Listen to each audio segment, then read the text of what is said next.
sedentário é o quê?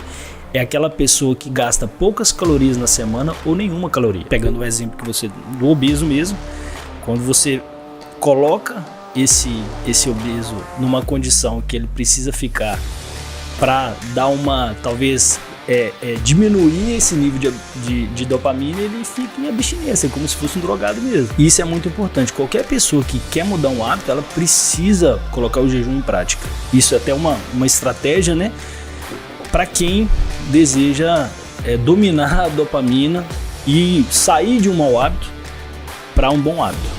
Fala pessoal, sejam bem-vindos a mais um podcast da Líbano. Prazer, eu sou o anfitrião, meu nome é Everton Teles e mais uma vez eu tô aqui com um profissional ímpar, que eu tenho certeza que você vai sair daqui com muito conteúdo, muita coisa para colocar em prática. E hoje estou do lado do Maurício Saldanha, um profissional hoje com várias competências sem dúvida, mas eu vou deixar que ele se apresente. Então, já de princípio, de começo, Maurício, muito obrigado, é uma honra ter você aqui e eu tenho certeza que o nosso papo vai ser engrandecedor. Fala mais para nós sobre você, quem é o Maurício, de onde vem essas formações, enfim. Everton, uma honra poder estar aqui, participar, tá? Eu tenho certeza que vai ser muito enriquecedor mesmo, né? Esse bate-papo a gente sempre cresce junto também, né? Eu espero poder compartilhar conhecimento com toda essa turma aí que está nos ouvindo. O prazer é meu. Perfeito. Maurício, fala pra gente suas formações. Primeiro, antes das formações, na verdade, fala pra nós de onde surgiu essa vontade de se preocupar tanto com a saúde, com o físico, se foi desde criança, adolescência, quando é que foi seu ponto de inflexão, sua virada de chave? Você terminou a faculdade e está em busca de melhores oportunidades no mercado de trabalho? Você sabia que profissionais da saúde que possuem uma pós-graduação se qualificam para participar de concursos da prefeitura e do estado? E que garantem vantagem competitiva ocupando as primeiras colocações devido aos pontos extras na prova de títulos? Além disso, se especializando, podem receber aumentos salariais e conquistar novos cargos em processos seletivos de hospitais e clínicas. Os benefícios para sua carreira são inúmeros. E na Líbano você tem acesso a mais de 150 cursos de pós-graduação na área da saúde, todos com nota máxima no MEC e disponíveis em uma plataforma de estudos com tanta interação parecendo com a Netflix na hora de você assistir a sua série favorita. Aponte o seu celular para o QR Code que está aparecendo na tela e conheça todos os nossos cursos disponíveis.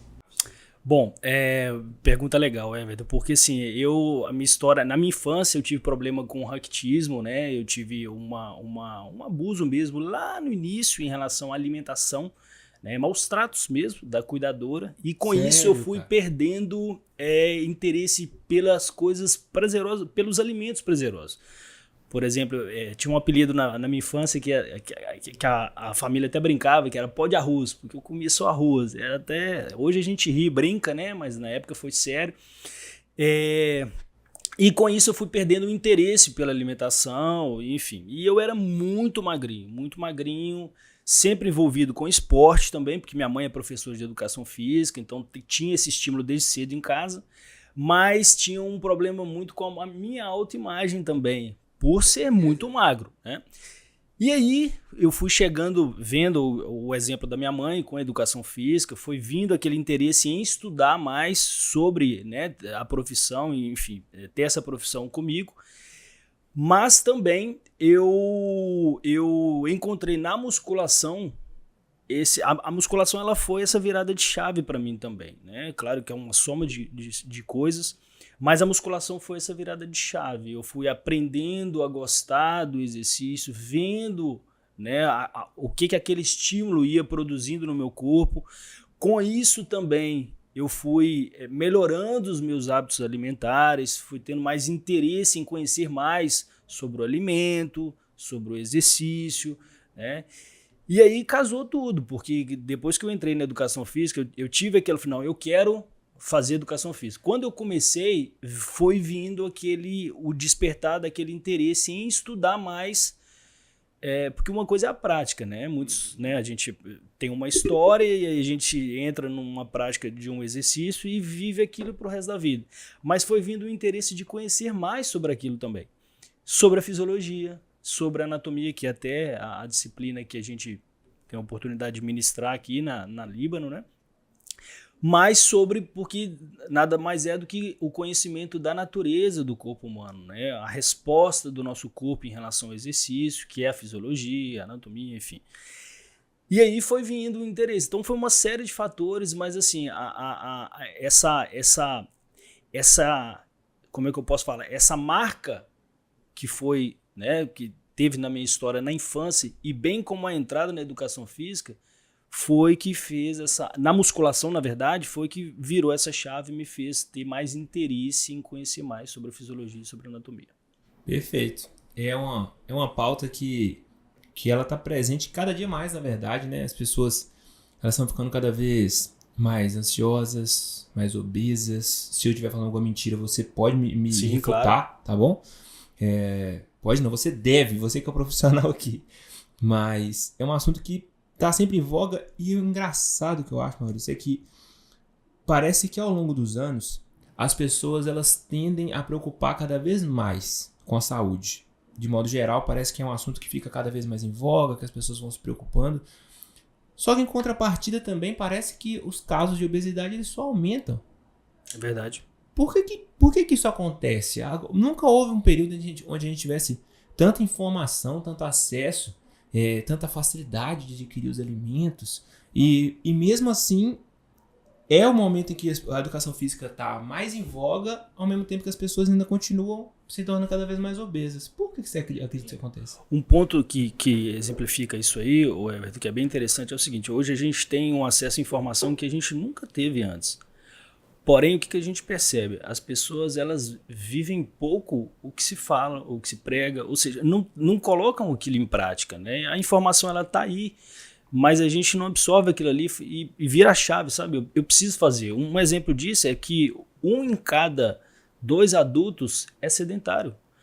Se a gente for falar, hoje a gente tem muito conhecimento em relação ao exercício físico.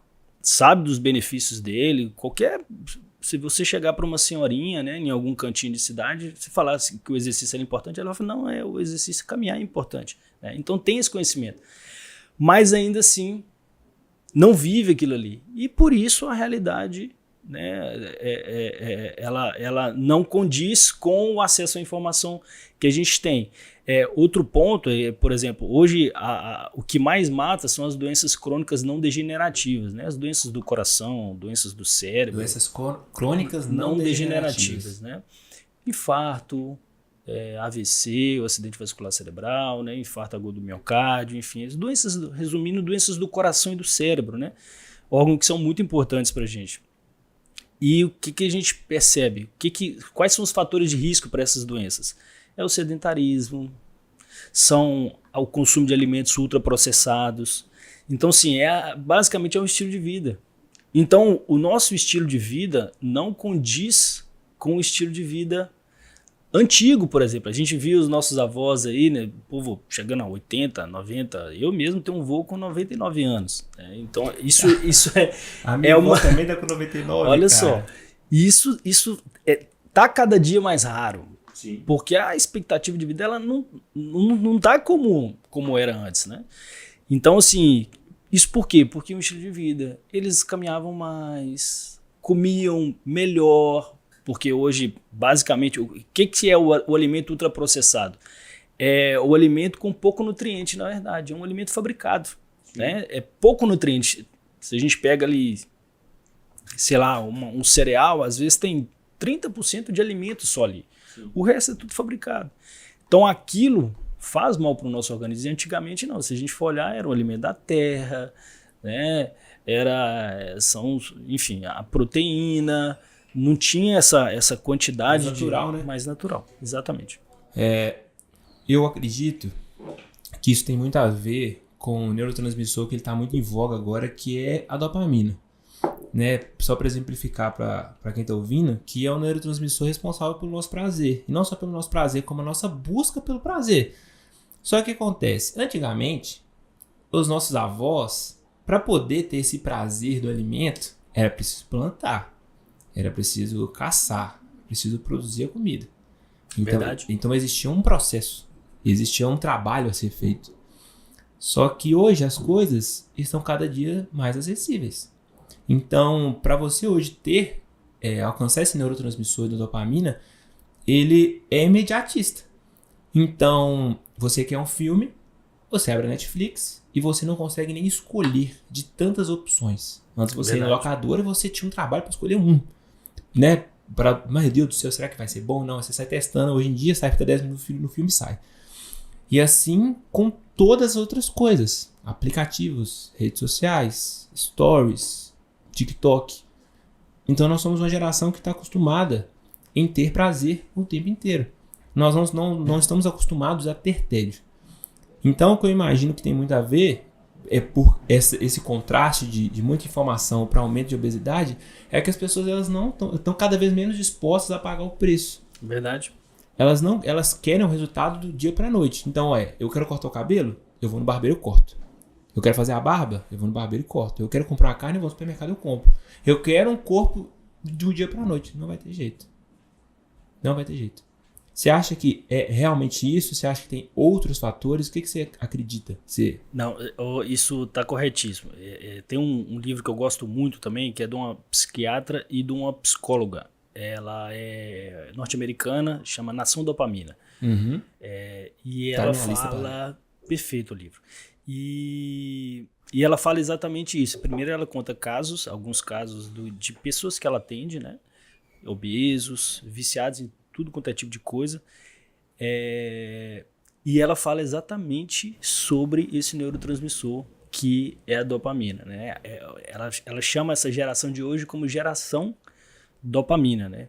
E de fato, vicia muito, né? É um hormônio que assim, o tempo todo a gente estimula isso. E quando você tira, pegando o exemplo do obeso mesmo, quando você coloca esse obeso numa condição que ele precisa ficar para dar talvez diminuir esse nível de dopamina, ele fica em abstinência, como se fosse um drogado mesmo, né? Sim. E aí o que ele vai fazer? Ele vai abrir a geladeira, vai pegar comida, ou seja, outro vício que ele tem. Então, de fato, isso é uma pessoa que deseja mudar de hábito, sair de maus hábitos para hábitos mais saudáveis. Ela precisa controlar esse neurotransmissor, ela precisa se afastar um pouquinho disso. É a abstinência. O jejum trabalha muito isso. Inclusive, nesse livro, ela fala sobre algumas estratégias de você, como se diz, não deixar que a dopamina te domine. Uhum. Você domina a dopamina, né? Ela te serve, não você serve a dopamina, né? Que é o quê? O jejum. Não só alimentar, sim, mas o jejum de tudo. De qualquer coisa. Né? Eu tô viciado na rede social, tô viciado no Instagram, eu tô o tempo todo no meu celular, e uma das formas de você ver isso, um sinal é o tempo todo que você pega o celular e mexe, né? Uhum. Às vezes você abre o Instagram, mas por que eu abri? Não, porque eu abri automaticamente. Hábito. Uma das formas deixa ele de lado. 21 dias sem. Né? Sim. 30 dias sem. Então o jejum de tudo aquilo, a abstinência de tudo aquilo que já está te dominando. E isso é muito importante. Qualquer pessoa que quer mudar um hábito, ela precisa colocar o jejum em prática. Isso é até uma estratégia, né? Para quem deseja dominar a dopamina e sair de um mau hábito para um bom hábito. Existe uma coisa que é o seguinte, que as pessoas elas não param para pensar. Um hábito ruim, ele te dá prazer agora e ele te cobra ao longo do tempo o esforço daquilo, as consequências daquilo ao longo do tempo. Muito bom. Porém, um hábito bom, você paga a pena agora, é difícil agora, e você vai colher os frutos ao longo do tempo. É muito bom. Isso só justifica o que a gente acabou de falar. Uhum. As pessoas não estão dispostas a fazer isso. E no caso, por exemplo, de hábitos, uma coisa que eu já disse para toda a equipe da Líbano, inclusive, é que em relação à atividade física, é considerado um hábito angular. Ou seja, é um hábito que ele puxa outros hábitos. Então, se você tiver, por exemplo, o hábito da atividade física, é mais fácil você depois ter o hábito da meditação, da leitura, de orar com a família, enfim, qualquer outra coisa. Porque ele é um hábito que puxa outros hábitos. Eu tinha parado para pensar nesse termo, angular. Legal. Eu não lembro onde que eu escutei, mas muito provavelmente legal. foi de um psiquiatra, um psicólogo. E até contar uma história aqui, você conhece o Guto Galamba? Conheço. Das redes sociais. Das redes sociais, pois é. Tem uma história que ele conta, eu reouvi ela ontem, né? Eu escutei ela novamente ontem. Que ele estava fazendo uma uma viagem, se eu não me engano, na Amazônia, alguma coisa assim. E aí, não era na Amazônia não, era em outro país. E aí ele tinha que, além de pegar o avião, ônibus e tudo mais, ele tinha que subir um riacho num barco. Só que esse tempo de trajeto era de 10 horas. E são 10 horas sem internet, num barquinho minúsculo. Só você e mais 2 amigos e mais uma pessoa.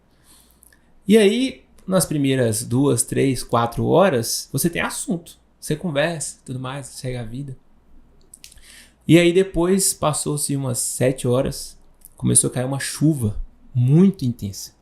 E no meio da floresta, uma chuva, parece que você tá tomando um monte de cacetada na cabeça, porque a chuva parece que é a pedra que tá caindo, os pingos que tá caindo na sua cabeça. E não tem pra onde você correr, não tem o que fazer. Você só tem que esperar. E aí a lição que ele teve foi o seguinte, que o menino que estava responsável pelo barco era uma criança mesmo. Ele não tinha nem era maior de idade. E era da tribo, uma tribo. E ele foi e fez uma pergunta querendo puxar papo com o menino. Ele tá assim, e aqui, quanto tempo que essa chuva vai durar, hein? E o menino olhou pra ele com a cara de quase cinismo mesmo, olhou pra ele e falou assim, vai durar o tanto que precisa. E aquilo ali deu nele uma raiva, de vontade até de bater no menino, mas ele acabou de aprender uma lição enorme com o menino. Você não tem controle sobre isso. Muito legal. Você não tem controle. E por vezes na vida você também não vai ter controle de vários aspectos. E você tem que aprender a lidar com o tédio. De que já que você não tem controle, as coisas têm que acontecer. Só que essa geração ela perdeu isso, cara. Ela perdeu, a gente não sabe mais o que é tédio. A palavra tédio, ela não faz parte mais da nossa vida. Concorda comigo? Verdade.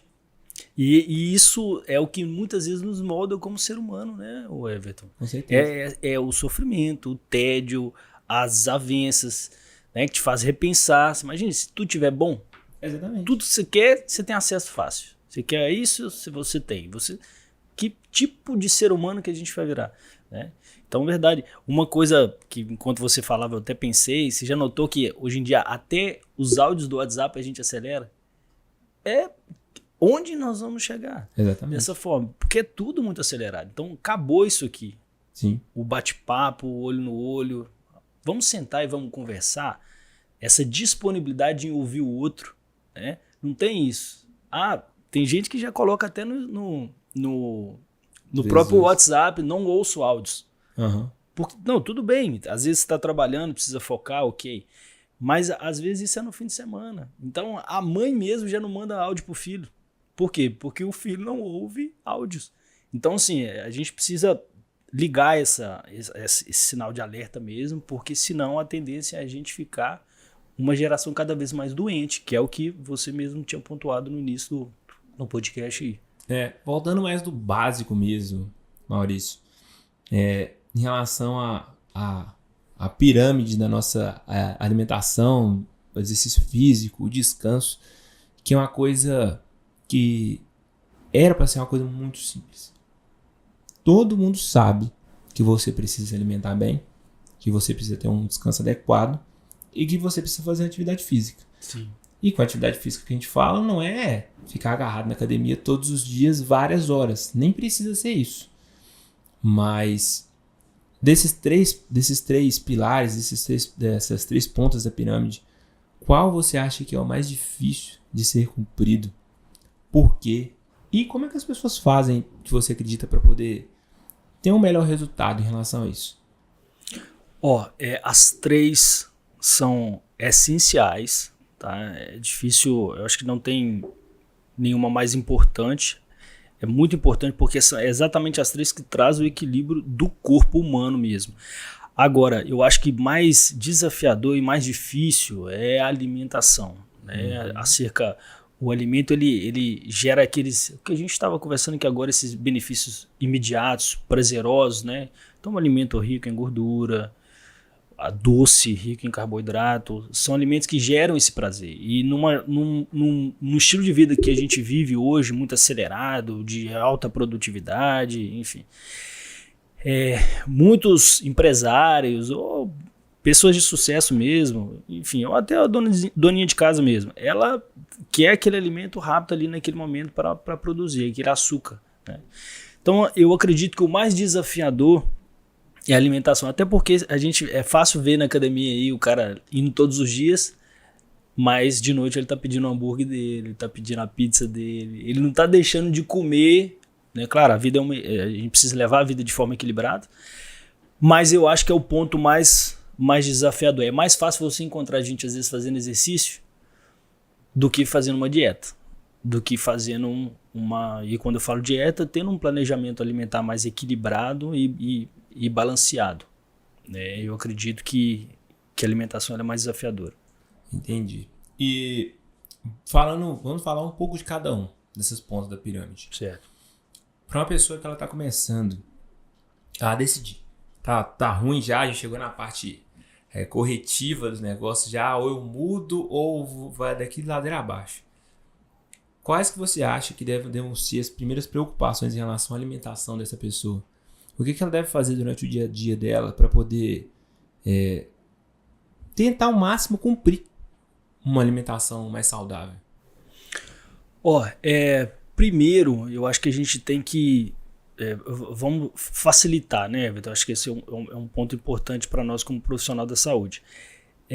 Facilitar para quem está nos ouvindo. Eu acho assim, procurar os alimentos mais naturais. Né? Hoje em dia a gente tem uma imensidão de alimentos ultraprocessados aí, de fácil acesso, cereal, macarrão, enfim, o famoso miojo, né? Uhum. Refrigerante, a gente tem muita coisa aí que é muita química. E isso, nós falamos de neurotransmissor, é uma das coisas que esses alimentos fazem, é destruir os nossos neurotransmissores, além de não dar nutriente necessário, né? Acaba com a nossa microbiota intestinal. E a gente sabe que o intestino ele é considerado hoje em dia como, por muitos cientistas, como um segundo cérebro, né? De tanto neurotransmissor, de tanto célula nervosa que está ali dentro, né? Então, nosso intestino tem muita influência em tudo, no nosso físico, no nosso emocional, a nossa alimentação, né? Então, sair dos ultraprocessados e utilizar alimentos mais naturais, alimentos da terra. A gente tem que a nossa avó, nossa mãe faz pra gente, né? A batata, né? O próprio arroz, né? Sem antes entrar no outro ponto, que é a questão do alimento mais complexo ou mais simples, né? O carboidrato, né? O integral, o simples, enfim. Mas primeiro sair escolher mais os alimentos naturais, tá?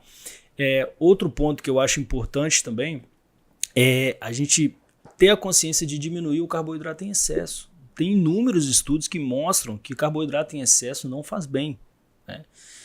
E começar a equilibrar mais os macronutrientes. Quais são esses macronutrientes? Proteína, gordura e o carboidrato. Tem as vitaminas e os minerais também, mas basicamente olhar para a nossa alimentação de uma forma macro. O que a gente faz hoje em dia? A gente simplesmente vai no mercado, coloca as coisas dentro de casa e dá fome, a gente come o que tem na geladeira, né?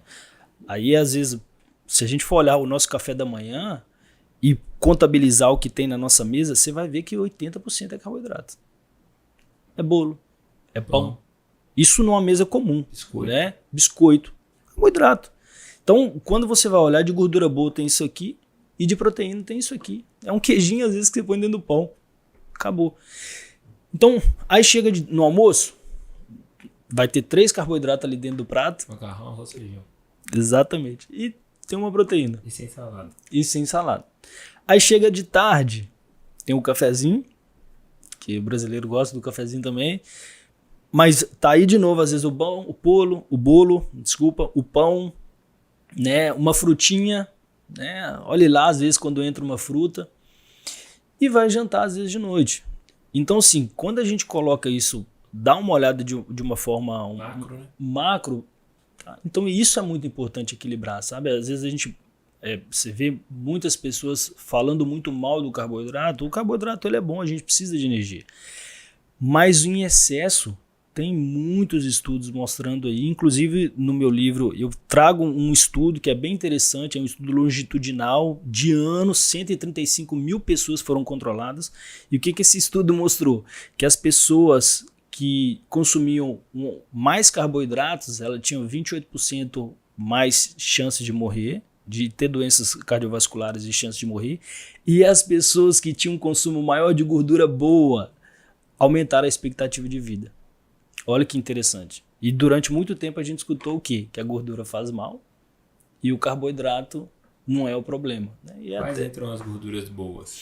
Abacate, óleo de coco, o ovo, né?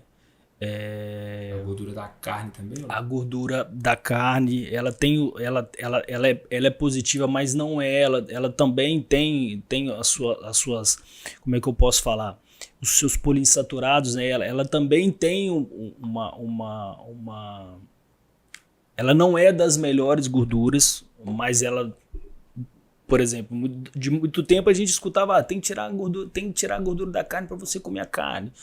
Não necessariamente. O que você tem que fazer muitas vezes, até mesmo para quem tem um colesterol alto, é cuidar do carboidrato.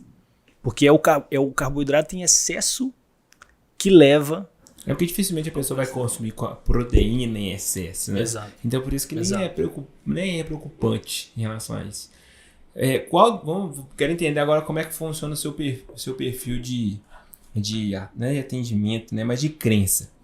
Você é do tipo de que acredita que as pessoas elas precisam sim abandonar esses velhos hábitos e partir para a comida natural, começar a comer mais mandioca, inhame, batata, coisa da terra, né? Carne, vegetais, enfim, e sem desculpinha?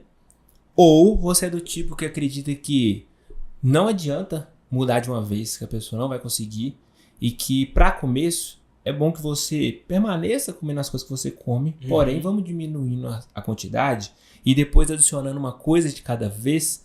Qual tipo você é? Você é do tipo mais radical ou o mais... E não pode ficar em cima do muro aí não, né? Tem que escolher... Acho que o tolerável já é, né? Sim, tô brincando. Bom, porque assim, o ideal, Everton, seria essa primeira opção aí. Né? Porque assim, só que a cabeça do ser humano, né? Você não vai mudar a chave assim, são hábitos. Então assim, o ideal seria isso, sabe? Porque de fato eu tô falando sobre a longevidade de uma pessoa. A pessoa quer viver mais, quer cuidar mais dos seus filhos, quer ter mais tempo com a família. Então vamos fazer o que precisa ser feito. Porque às vezes fica, sabe? Ela quer aquilo, mas não quer, às vezes não é forte o suficiente para conseguir vencer os velhos hábitos. Mas enfim, é importante na hora de fazer essa transição ir devagar sim, porque a pessoa normalmente não consegue sustentar esses novos hábitos. Então assim, precisa escolher uma opção. Então a segunda mesmo, mas tendo a consciência que ela precisa mudar, porque senão vai chegar também na primeira ocasião, a festa de família, no Natal e tudo, ela vai voltar a consumir, a ter hábitos alimentares da forma como era antes e vai voltar de novo. Isso que acontece na tipo quaresma, viciado. Né? Isso que acontece na quaresma. A pessoa fica 40 dias sem desviou, cerveja, né? Aí quando chega no 41, tem um estoque de cerveja, a pessoa bebe pro ano inteiro. É isso aí. Não adiantou nada. E aí depois, na hora que assusta, ela tá voltando com os mesmos hábitos, até consumir na mesma quantidade ou até pior.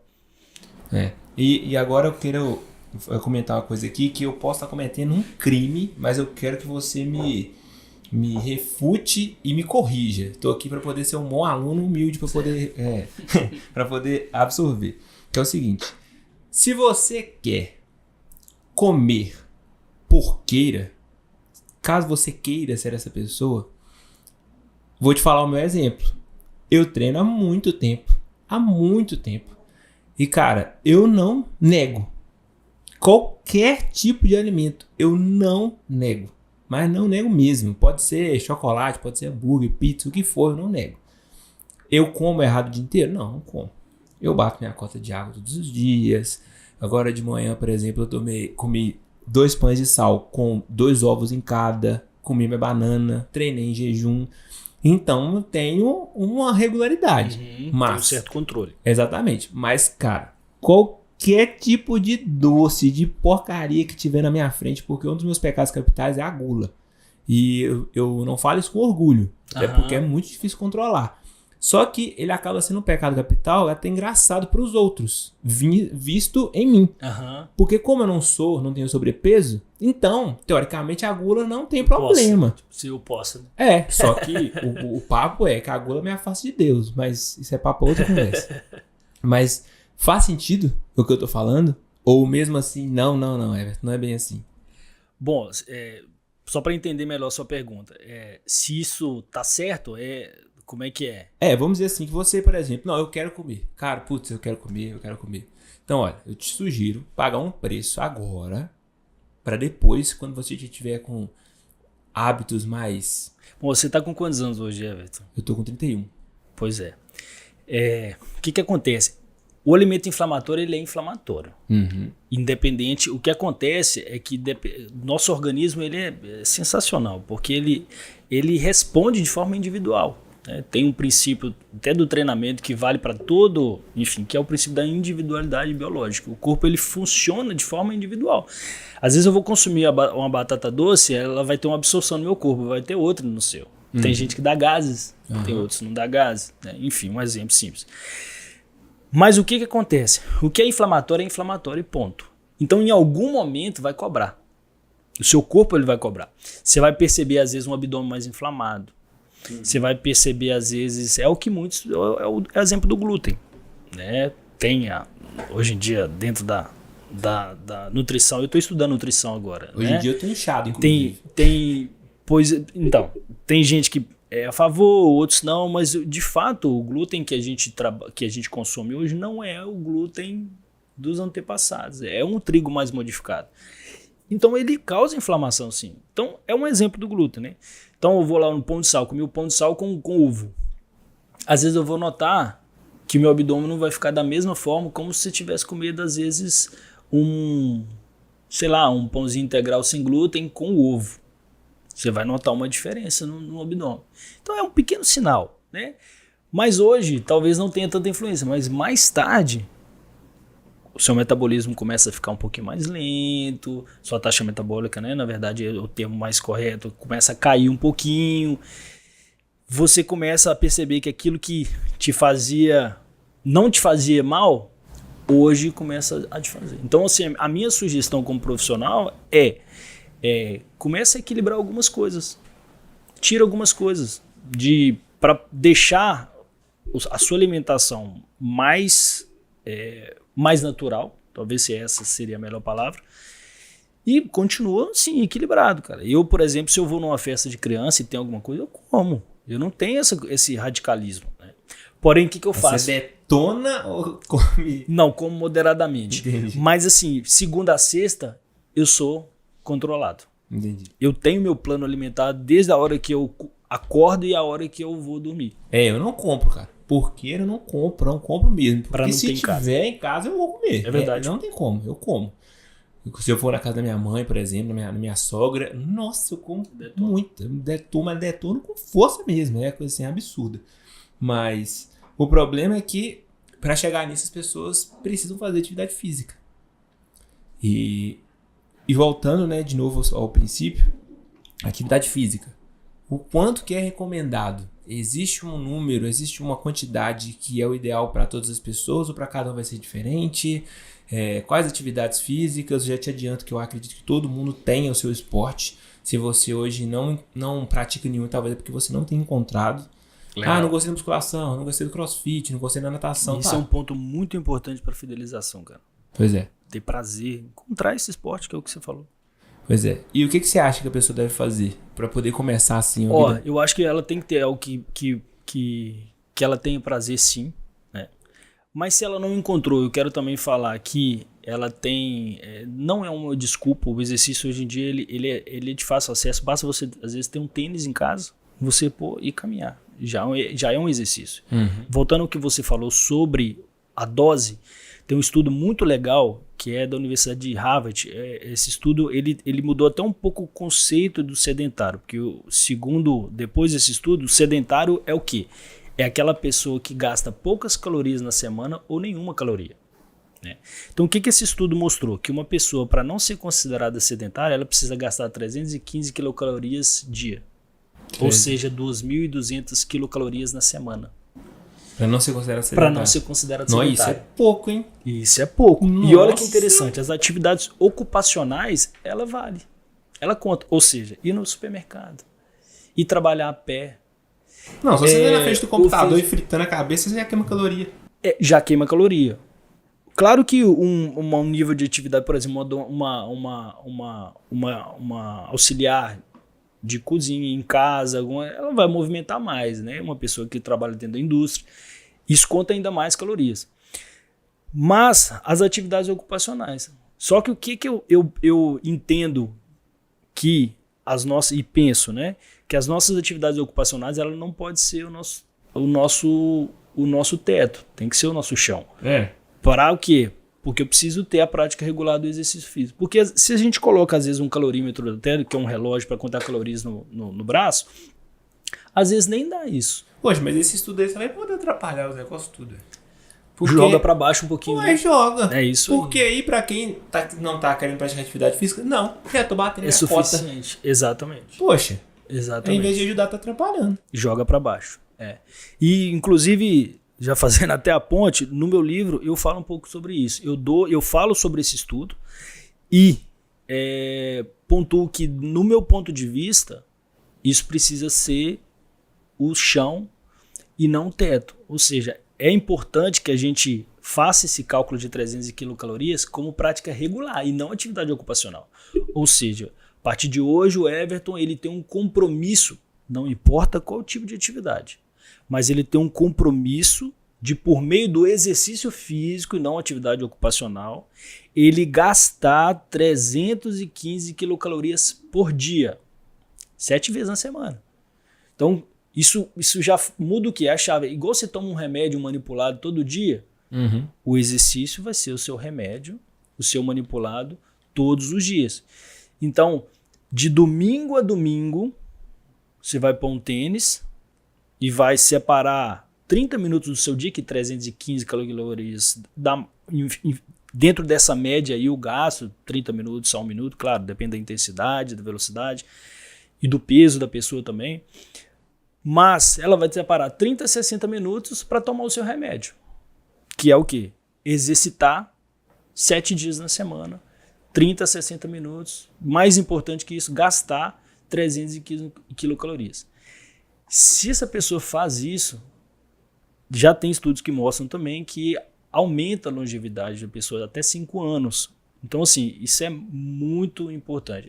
O exercício é a principal medida não medicamentosa para a prevenção de várias doenças cardiovasculares, para aumentar a expectativa de vida das pessoas mesmo. Você falou que pode aumentar a longevidade até em 5 anos, se a pessoa bater essa medida. E para o nosso caso, o quanto que aumenta então a longevidade? A gente já pratica tanto tempo já, porque essas 2.000 calorias por semana, a gente deve queimar ela no dia e de forma basal, ou seja, parado a gente já deve queimar essa quantidade de calorias já. E o quanto que... E esses 315 é soma adicional, tá? Porque aí, contando, tem a nossa basal somado. Entendi. E quanto que essa curva, ela chega a ser exponencial? Não, né? Porque senão a gente ia viver muito mais anos do que a maioria das pessoas da Terra. Esses estudos normalmente eles são observacionais, né? E fazem uma média, né? Provavelmente teve pessoas que têm e vão ter uma expectativa ainda maior e outros talvez menor. Mas aí chega nessa média. Claro, para chegar a isso tem um número amostral que hoje eu não me recordo, né? Mas se eu não me engano foram avaliados idosos, né? Pessoas, se eu não me engano foram 10 ou 20 anos avaliando essas pessoas, né?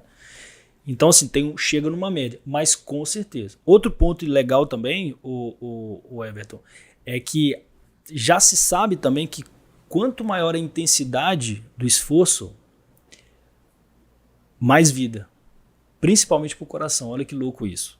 Antigamente você ficava com medo de pôr intensidade no exercício, porque não vai dar algum problema, né? É claro que essa intensidade ela tem que ser medida, controlada. Claro. Não é eu vou entrar na academia hoje e vou correr na maior velocidade da esteira. Eu vou infartar, vai ter algum problema, né? Ou lesionar. Mas essa intensidade progressiva ela só faz bem para o coração. Ela só faz, antigamente falava aeróbico, baixa intensidade, né? Mais tempo, baixa intensidade. E hoje se sabe que a intensidade do exercício ela provoca melhores adaptações no cérebro e no coração. Então a pessoa ela tende a viver mais, a ter mais saúde e mais fôlego de vida, né? Isso fala muito sobre essa questão da progressão nossa como exercício. Então, assim, se eu ficar preso nas 315 calorias ocupacionais, eu não vou viver isso. Né? Eu vou ficar ali o que eu preciso para me viver? Aí fica ali no baixo, no limiar ali, e sabe lá nem se vai gerar vida em mim dessa forma mesmo, né? Então, se eu continuamente for progredir no exercício, eu decido hoje fazer um exercício. Amanhã eu já ponho meu tênis, começo a caminhar. Daqui a pouco eu tô dando meu trotezinho, daqui a pouco eu tô progredindo. Daqui a pouco eu vou lá e faço a minha inscrição na academia, no CrossFit ou em outra atividade. Aumentei mais vezes na semana. Daqui a pouco eu tô progredindo a minha carga no CrossFit ou na musculação. Daqui a pouco eu tô correndo, eu só caminhava na esteira, agora eu tô correndo na velocidade 8, agora 10, 12. Agora meu corpo tá diferente, eu tô evoluindo. Então, isso vai gerando vida e expectativa de vida vai aumentando. Eu tenho uma dúvida que é o seguinte, me corrija. A percepção que eu tenho, uma parada cardiovascular, é quando há uma interrupção no envio de sangue do coração mediante as artérias, seja pelo encurtamento desses canais ou pela quantidade exagerada de sangue. É isso que acontece na parada cardíaca? Ela não tem um fator só, né? Mas de fato há uma interrupção e uma dificuldade tanto na chegada desse sangue quanto na informação nervosa, né? Porque o nosso coração ele é de um controle involuntário, você não pensa para ele funcionar. Então, de fato, há uma ausência na chegada dessa comunicação. Isso, nessa comunicação. Pois é. E aí, quando a gente faz atividade cardiovascular, é correto dizer que essa atividade ela é responsável tanto por aumentar esses vasos, como também melhorar o fluxo? É para isso que serve? Sim. Uma dos benefícios do exercício cardiovascular, né, da esteira, da corrida, enfim, é exatamente melhorar o fluxo sanguíneo. Né? E isso diz respeito a tanto a pressão arterial quanto a frequência cardíaca. Por isso que é muito comum que quando eu falo frequência cardíaca é a quantidade de sangue que meu coração bombeia por minuto. Então por isso que é muito comum uma pessoa, por exemplo, sedentária. Ela está numa condição hoje de sedentária. E aí ela entra... A gente está falando da academia, vou continuar nesse exemplo. Ela começa a fazer uma academia. Aí está lá fazendo essa esteira e depois ela faz a avaliação inicial. Às vezes ela está com uma frequência cardíaca de 80 batimentos por minuto. Aí depois de 3 meses ela faz a avaliação de novo e olha a frequência cardíaca dela. Ela de repouso está a 60, 70. O que isso me ensina? Que a eficiência do coração dela melhorou. Sim. Que a qualidade, a saúde do coração dela... Né? Que ele tá precisando gastar menos energia para poder enviar a mesma quantidade de sangue. Perfeito. Exatamente. Então, ou seja, são menos batimentos por minuto. É por isso que, igual você falou, que tem gente que não gosta da intensidade, né? No CrossFit é muito comum a gente terminar o treino, todo mundo deitado e até babando lá, achando até que, sei lá, vai morrer, mas nunca morre, não acontece isso. E isso é porque a pressão arterial foi muito grande, os batimentos foram lá na altura, só que isso é ótimo para sua vida. É ótimo. É ótimo, porque dificilmente você vai sofrer de uma parada cardíaca, porque você já está colocando o seu corpo de maneira intencional nesse limiar, nesse ponto, sabe? O ponto que antes era o que te faria ter uma parada cardíaca, hoje é sua carga de trabalho. Hoje você faz isso normal, como você respira. É normal. E como o corpo vai adaptando, né? Exatamente. E agora o último pilar, o último ponto dessa pirâmide, que é o descanso. Para muitos psicólogos, psiquiatras, enfim, eu ouvi várias pessoas dizendo que se fosse para poder hoje se construir um novo hábito, né? Como eu devo começar? Já ouvi várias pessoas falando que regule seu sono. Regule seu sono. Mantenha as telas longe de você 1 hora antes de você dormir, né? Consiga comprovar que você terá pelo menos de 7 a 9 horas de sono. Se possível, até tome melatonina, enfim, para que seu sono seja intenso. Como é que as pessoas fazem para poder, que você acredita, para poder ter um descanso? Qual que é a importância desse descanso durante a vida das pessoas no cotidiano? Legal, Everton, o sono, ele é considerado também um pilar da saúde, né? Saúde do corpo, mas ele é considerado o maior reparador tecidual. O que significa, né? Ele tem uma função muito importante de restaurar as nossas células de todo o corpo, né? Então, assim, a gente está utilizando o celular uma hora acaba a bateria, né? Aí você põe lá no carregador. O sono é esse recarregador nosso, e por isso que muitas pessoas... Há uma incidência muito grande de doenças quando essa pessoa ela não tem esse sono reparador. Então, assim, às vezes a gente leva o sono como algo natural, mas é muito importante sempre quando o nosso corpo, a gente sentir que tem algo desajustado, por exemplo, a clareza mental não está boa, o foco não está legal, eu estou cansado. É muito importante eu sempre faço isso, uma autoanálise desses 3 pilares. Uhum. Mas o que acontece? A maior parte das pessoas não pensa no sono. Parece que é de graça, né? Não é algo normal, você só acorda e dorme todo dia, e aí a gente não pensa sobre isso. Mas muitas das vezes isso está acontecendo conosco porque a gente não está dando a devida importância ao sono. E falar de sono, o descanso ele envolve várias coisas, né? Mas uma das formas de descanso é o sono.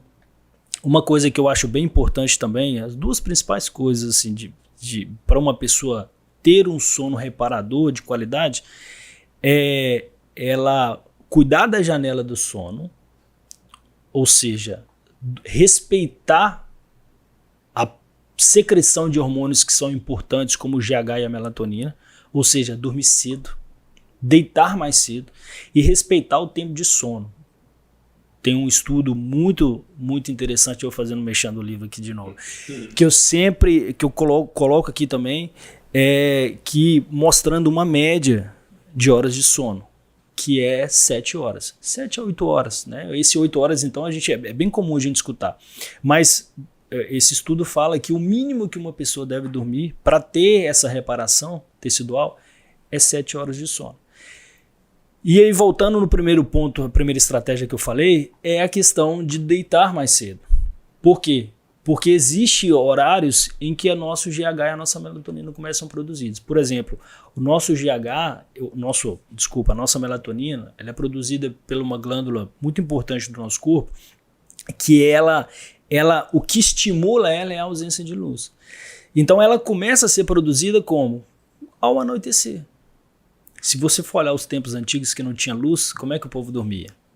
Dormia com o sol indo embora e acordava com o sol. Isso é perfeito. Isso é perfeito. Se a gente começa a adaptar isso, e olha que eu me adequei a isso. Agora com um bebezinho pequeno desajustou um pouquinho. Não, isso que a gente vai falar, inclusive, daqui a pouco.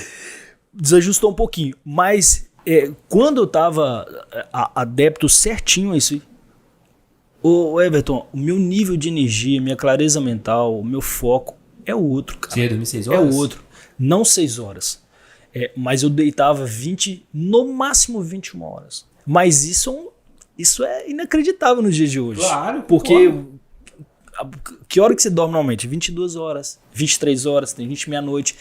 Tem pessoas que trocam o dia pela produtividade, para produzir, né? Prefere de noite, né? Na verdade, é um engano. Não existe pessoa não exatamente. Ela acostumou a trabalhar daquela forma, mas na verdade não é saudável e não vai produzir mais.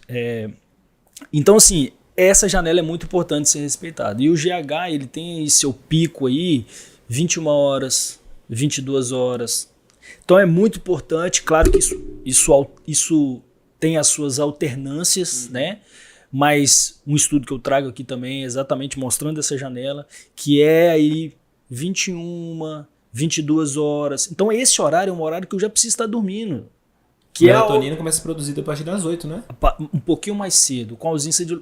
Claro que se eu estou na rua, tem vários estímulos. Então eu dificulto essa produção. Mas se eu já estou num ambiente com pouca luminosidade, se o sol já foi embora, já começa a produzir. Na verdade, as circunstâncias ao nosso redor vão determinar se ela vai produzir em determinados horários diferentes. Então, se for no show, esquece. Se for no show, não vai ter melatonina. Esquece, não vai ter melatonina. Então isso tem muita influência no nosso, para que o nosso sono ele tenha ele seja um sono reparador. Então, resumindo, dormir um pouco mais cedo, e aí, né, se a pessoa dorme 23 horas, experimenta 22, vai devagar, né, vai tirando uma, vai tirando duas, e também pensar, quantas horas eu estou dormindo? Eu estou dormindo, às vezes, 5 horas só no dia, às vezes 6 horas, né? Então, respeitar esse mínimo de 7 horas também. E, cara, qual conselho que você dá pra alguém que tá vivendo a realidade que a gente tá vivendo agora? 2 criancinhas pequenininhas, então, assim, não tem como, cara. Esse sono, Desafiador. ele não tem como. 7 horas é um sonho de criança, não tem isso. Então, quais dicas você dá? Assim, é melhor, se for possível, que tire um cochilo à tarde, por exemplo? Não vai adiantar, enfim. Quais ferramentas que você usa para poder lidar com essa adversidade? Esse sono pós-almoço ele é muito interessante também, mas ele precisa ser avaliado de forma individual. Tem pessoas que às vezes tiram esse cochilinho de tarde, né, pós-almoço, e depois tem dificuldade de dormir de noite. Então é avaliar de forma individual. Se não tem problema nenhum, não atrapalha o seu sono, faça isso. É ótimo. Esse desligar da tomada, esse sono, ele vai te ajudar a produzir de tarde. O que você precisa avaliar e aí produzir, até mesmo, né, ter a energia à disposição em fazer uma atividade também, às vezes depois do trabalho. Tem gente que chega do trabalho, não quer, senta na frente da televisão e acabou, não tem energia para mais nada, né? Então esse soninho ele faz bem, sim, ele é importante, mas precisa ser avaliado se isso não vai estar trazendo mais prejuízos. Porque o sono da noite, ele precisa ser o principal, é o foco. Se não atrapalhar o seu sono da noite, não tem problema nenhum. Agora, um outro ponto também, Everton, é respeitar a fase. Porque até essa autocobrança nos destrói também, né? Porque a gente, poxa, você sabe o que é certo, já experimentou aquilo ali, você é convencido que o ideal é isso. Vou dar o meu exemplo, né? Como eu falei, em relação a dormir mais cedo, respeitar as 7 horas. E agora eu não estou vivendo essa realidade. É uma fase. Vai passar. A gente vai conseguir ajustar isso aí.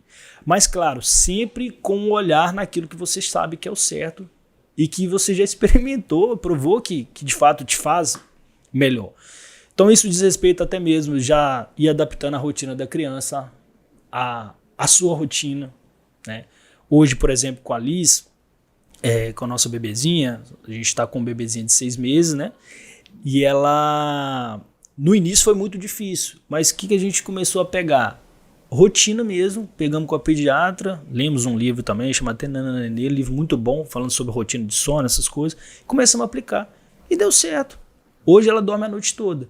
Claro que ainda assim o nosso sono não é a mesma coisa, porque ela mexe lá, a babá eletrônica, você já acorda. Antes você deitava, dormia, acordava só, né? Mal para ir no banheiro uma vez no máximo. Você dorme com... Não é a mesma coisa, de fato. Mas já tá melhor do que foi o primeiro mês, o segundo mês, o terceiro mês, então no quarto. Então sempre focando nisso, tentando ajustar o máximo possível para não perder de vista aquilo que se sabe que é melhor pra gente. Você toma algum chá agora, por exemplo, ou melatonina, coisa que você não fazia antes, e agora que você passou a fazer? Porque eu tô querendo receber essa dica mesmo. A melatonina, ela é muito importante. A gente toma melatonina, né? Hoje eu não estou tomando, minha esposa tá, mas não tô tomando porque a minha acabou. E aí eu acabei não comprando. Mas faz sentido tomar mesmo que você não tenha um sono adequado? Faz sentido. Ela tem uma ação muito importante que é naquela fase do sono que te descansa, que é a fase REM, o profundo, que te leva a esse sono, né? É claro que é importante também na utilização da melatonina você cortar os estímulos, então, deixar o quarto escurinho, até porque, como nós falamos aqui, né, é exatamente a ausência de luz que gera a produção de melatonina. Então você não vai tomar melatonina e achar que seu corpo, o corpo ele também precisa de estímulos para continuar produzindo, e o estímulo que produz é a ausência da luz. Então às vezes dorme com a televisão ligada e não é legal, o celular próximo não é legal. E também eu gosto de um chazinho de camomila também, cara.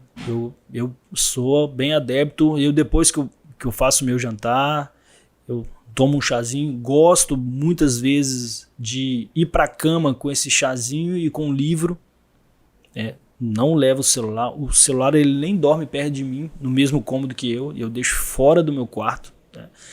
E levo um livro e um chazinho.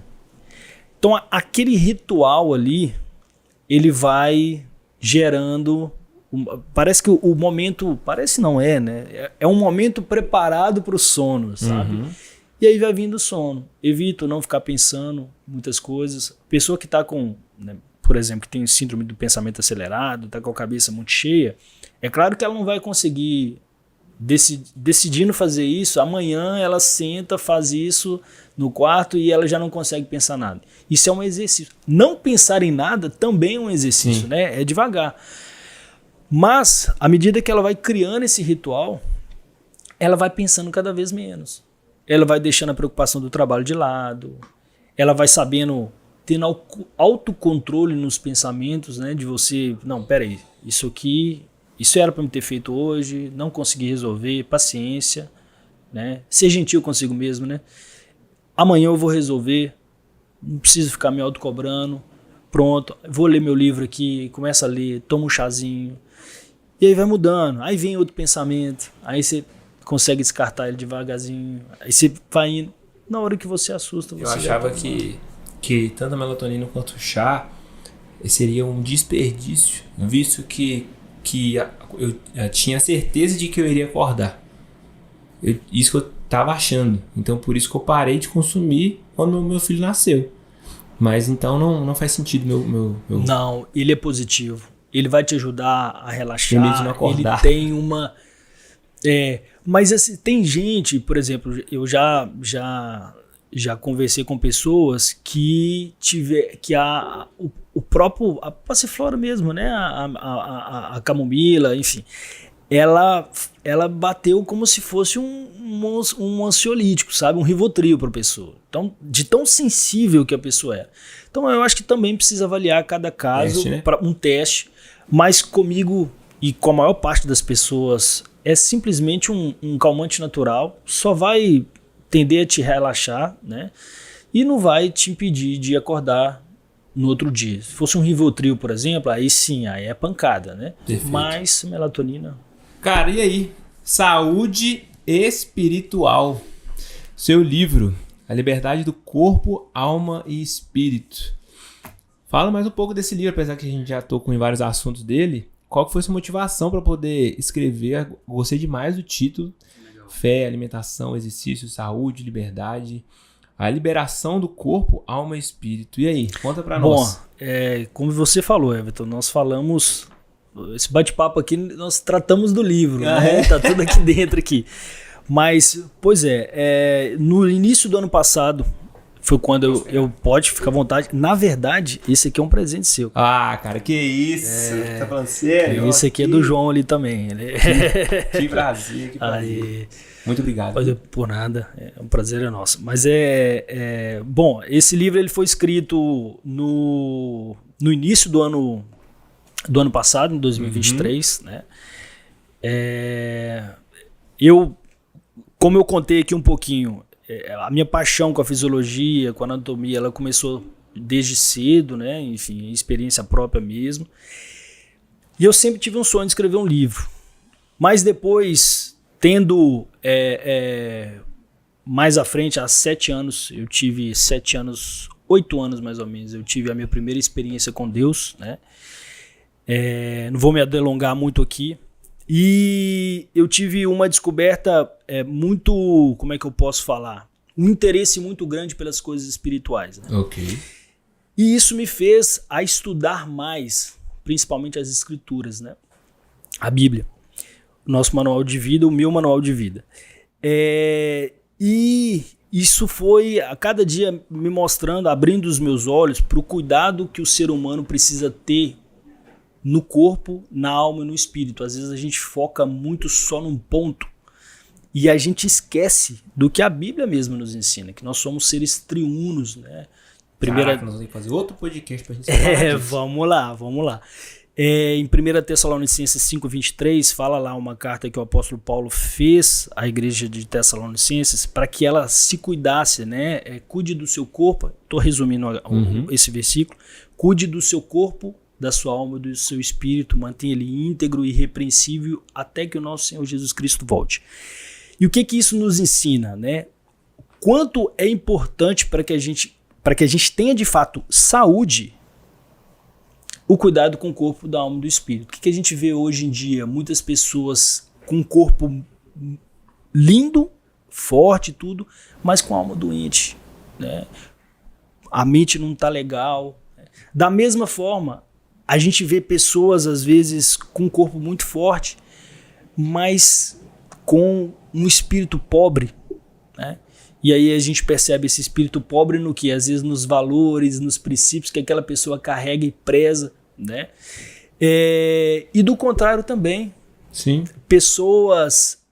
líderes de igreja, por exemplo. Líderes de igreja, mas desse tamanho. Obeso, com outros vícios, compulsão alimentar, né? Não conseguem cuidar, não conseguem ter uma prática regular da atividade física. E aí foi crescendo esse interesse em tratar dessas 3 áreas. Porque o que eu percebi? Uma pessoa, ela de fato, ela só experimenta o melhor nível de saúde quando ela cuida dessas 3 áreas. Quando ela cuida do corpo, nós falamos aqui, né, dos 3 pilares do corpo, e eu resumo isso no equilíbrio do corpo, que é o descanso, a alimentação e o exercício, mas também quando ela cuida da alma e também quando ela cuida do espírito. O conceito de saúde é muito legal, que é o seguinte, me chama muita atenção, é o seguinte, segundo a Organização Mundial da Saúde, saúde é um estado de completo bem-estar físico, mental e social. Caraca, eu não sabia, né? Isso me lembra muito 1 Tessalonicenses 5:23, né? Porque, poxa, você precisa social, relacionamento, isso aqui, bate-papo. Você precisa... a vida com Deus é relacionamento, né? Não é religião, é espiritualidade, né? É relacionamento. Eu conversar com Deus, eu acordar de manhã, falar, Deus, bom dia, obrigado pelo dia que o Senhor fez para mim, e papapá. Seu relacionamento com a sua mãe, com o seu pai, né? Relacionamento social, né? E quando você perde isso, você começa a ver uma população, às vezes, doente, claro, emocionalmente, né? E também do corpo, e também do físico, do mental, e por aí vai. Então, deixa tem uma pessoa numa ilha cheia de comida, para ela comer o quanto ela quiser, bebida, ela eventualmente ela vai morrer. Pouco tempo depois ela vai morrer. Vai ser ótimo no início, né? Naquele momento ali, os minutos ali. Depois... ela vai acabar morrendo porque nós precisamos socializar. Exatamente. Então, saúde é um estado completo, é um bem-estar, né? É um estado de completo bem-estar físico, mental e social. E isso me lembra muito o cuidado do corpo, da alma e do espírito. Então, isso me fez... poxa, eu preciso construir esse livro, né? Exatamente para abrir os olhos de quem, né? Das pessoas ao meu redor, no sentido de que saúde vai além. Não é só eu vou para academia, eu alimento bem, tudo isso é muito importante. Mas também um cuidado com a alma é importante. Às vezes eu estou com a mente muito confusa, ansioso. Por que não procurar um terapeuta? Claro. Né? Um psicólogo para expor. Freud falava que se você não fala, o corpo fala. Sim. Né?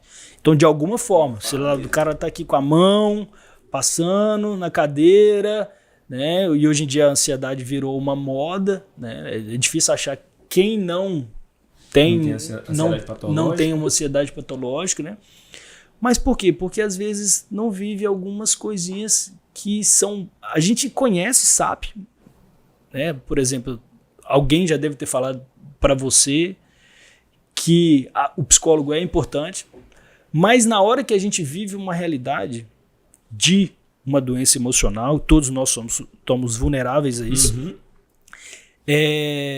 ou algum problema psicológico, ou dificuldade de resolver algum problema, alguma questão pessoal, íntima, a gente não procura o psicólogo. Não trata isso. Na verdade, só deixa só para poder cobrir o sol com a peneira, depois que tá tudo lascado já. Eu sei isso porque eu também sou mentor de oratória. E as pessoas, legal. e as pessoas não procuram a comunicação quando tá tudo bem na vida. Elas só preocupam com a oratória quando já perdeu uma vaga de emprego, quando não perdeu uma vaga porque não conseguiu expressar sua opinião na reunião, quando perdeu uma pessoa que amava porque não conseguia chegar perto, quando deixou o casamento, a relação com os filhos, com os Vira pais, uma bola acabar de tudo. neve, né? Exatamente. Então é só aí que a pessoa começa a se preocupar, lembrar, saber que existe a comunicação e tudo mais. Eu tenho uma rotina que eu faço, eu quero até saber qual que é a sua, para poder trabalhar corpo, mente e espírito, corpo, alma e espírito. Que todos os dias eu acordo, eu gosto de tomar um banho gelado, tomando café, para poder dar aquele bizil no corpo, aquele problema no Legal. corpo. Enfim, para poder despertar. Em seguida eu vou rezar meu texto. Dopamina, né? Pois é, tirar a dopamina, na verdade. Rezo meu terço, depois que eu rezo o terço, faço minha leitura e depois eu vou pro CrossFit. Legal. Então, antes das 8 horas da manhã, eu já trabalhei corpo, mente e espírito. Legal. E já me coloquei em situações de forma deliberada completamente desconfortáveis. Então, eu tô muito mais apto a lidar com os problemas que virão durante o dia. Isso é uma realidade, né, Everton? Uhum. Se as pessoas colocassem isso em prática, ela teria um outro dia. Com certeza. Né? Até mesmo, como você falou, para lidar com os problemas do dia a dia. Sim. Hoje em dia, um desafio tão grande, e as empresas falam muito sobre isso, equilíbrio emocional, né? Controle emocional, essas coisas. E a gente só tem, de fato, o cuidado com o espírito vai fazer com que a gente tenha um melhor equilíbrio emocional diante dos desafios do dia a dia. A minha rotina não é muito diferente, né? Eu gosto de acordar de manhã, tomar o meu shotzinho, e aí sim eu faço meu café e vou fazer a minha leitura bíblica. Eu gosto normalmente de fazer um estudo bíblico mesmo, né?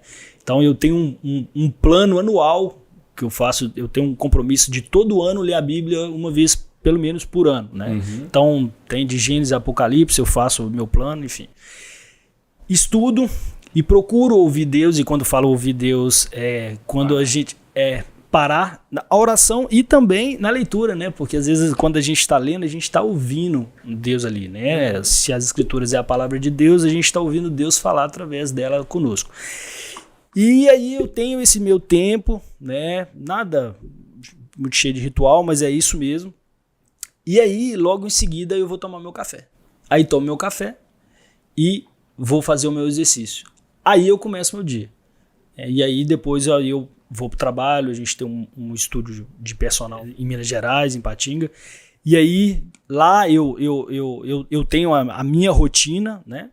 Mas também a gente está em São Paulo também agora, por conta da licença maternidade da minha esposa, que tá acabando, a gente tá voltando. Uhum. Tenho também as minhas outras rotinas, né, envolvida com ensino e por aí vai. Mas o início do meu dia é bem parecido. É assim, eu procuro ter o meu... E falando de alma um pouquinho também, a leitura, que eu também procuro colocar leituras. Eu gosto de ler, eu amo ler livros. Isso é um hobby mesmo, tenho prazer. E aí eu separo pelo menos um livro de manhã, um livro de tarde. Eu acho que é um negócio que ajuda a aquietar a alma também, né? E eu tenho esse hábito também que me ajuda bastante. Eu desenvolvi também, não tem muito tempo, 2019, por isso que eu falo que, gente, olha, no começo vai ser difícil pra caramba. Você tá acostumado com o celular, cara. É lógico que vai ser difícil, mas faz um compromisso de ler 2 páginas por dia. Perfeito. Depois 3, só pra você ter certeza que você não vai falhar. Porque, cara, isso aqui, ó, é o conhecimento de pessoas que já passaram pelo que você está querendo enfrentar e que muitas delas, a maioria delas, talvez até tenha falecido e são memórias que deixaram para nós. Então, olha, quem diria que hoje eu tô lendo Aristóteles, cara. Quem diria, cara, que eu ia ler Aristóteles. Mas para poder chegar nisso, precisou uma caminhada, uma jornada para poder ter prazer e entender tudo aquilo que tá lendo. Então, se você não lê, cara, olha a oportunidade que você tá perdendo. Igual eu falei, é outro podcast. A gente pode falar só de corpo, alma e espírito. Mas eu diria, talvez seja polêmico, que o principal, quer dizer, principal não, o primeiro deva ser o corpo. É a minha opinião. Porque, claro. como eu disse, hábito angular. Uhum. Então, se você não preocupa com Puxa. o corpo, fica mais difícil de você ter os outros hábitos. Um ponto importante disso aí é que, igual, por exemplo, quando você tá o seu corpo funcionando legal, eu faço até essa relação no livro. Ou seja, isso quer dizer, se o seu corpo está funcionando legal, os seus níveis hormonais estão funcionando legal também. Uhum. Se os seus níveis hormonais estão funcionando legal, os seus sentidos naturais também vão funcionar legal. Deus fala conosco através de quê? Dos nossos sentidos naturais. Perfeito. Você escuta por meio de quê? Da sua audição. Você vê por meio de quê? Dos olhos. Se o seu corpo não estiver funcionando bem, ou se os seus níveis hormonais não estiverem bem, meu irmão. Então, o que leva muitas pessoas até a depressão. Por quê? Não é a baixa de neurotransmissor, muitas vezes? Claro que às vezes tem, a química também influencia. Uhum. A causa pode ser várias. A etiologia enfim, são multicausas, né? Mas a química também é uma das coisas que levam à depressão. Claro. Então, você vê o quanto é importante o cuidado do corpo. Para quem chegou até aqui, inclusive, queria te indicar um outro podcast, que era de Inteligência Limitada, que foram 3 convidados.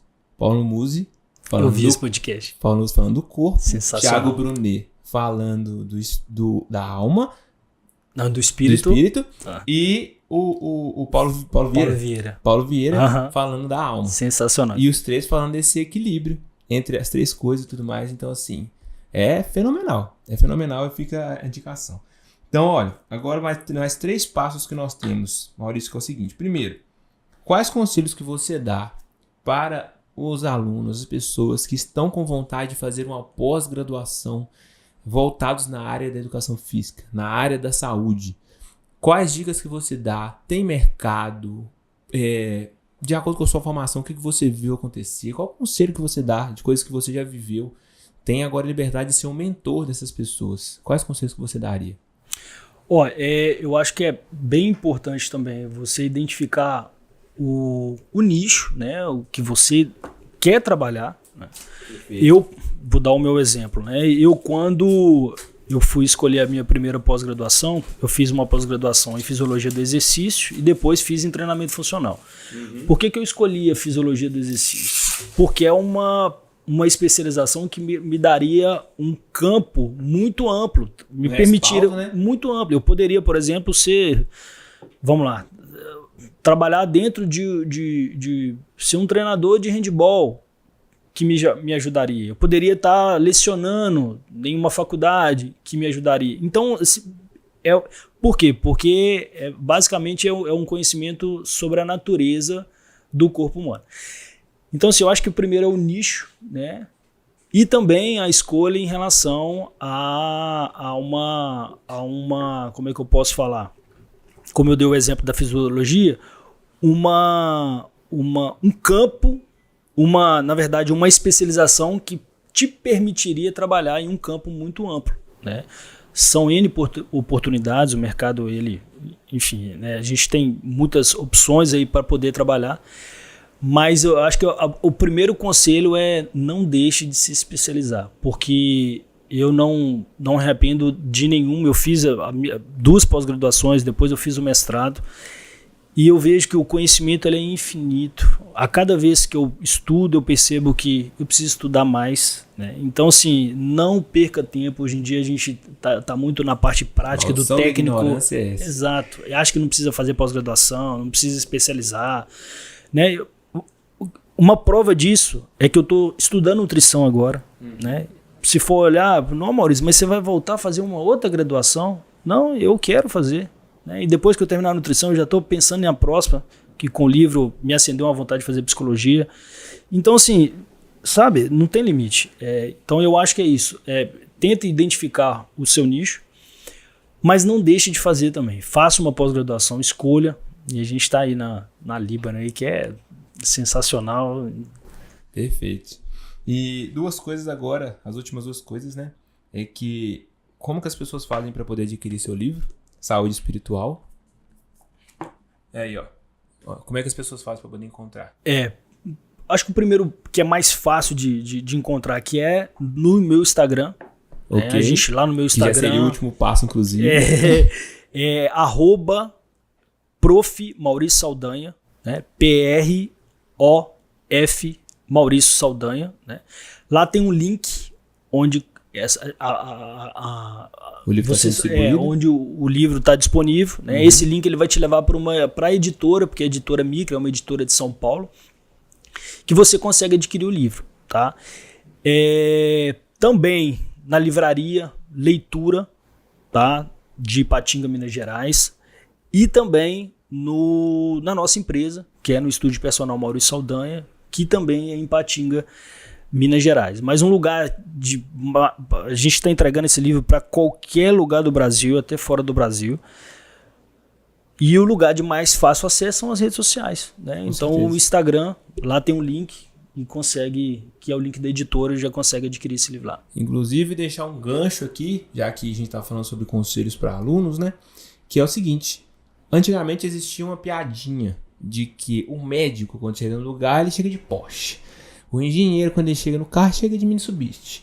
O profissional de educação física chega de bicicleta. Existia essa Pochete, piada. Boné. Existia essa piada. Só que, olha, eu tô pra te dizer que esse cenário, ele está se nivelando, tá?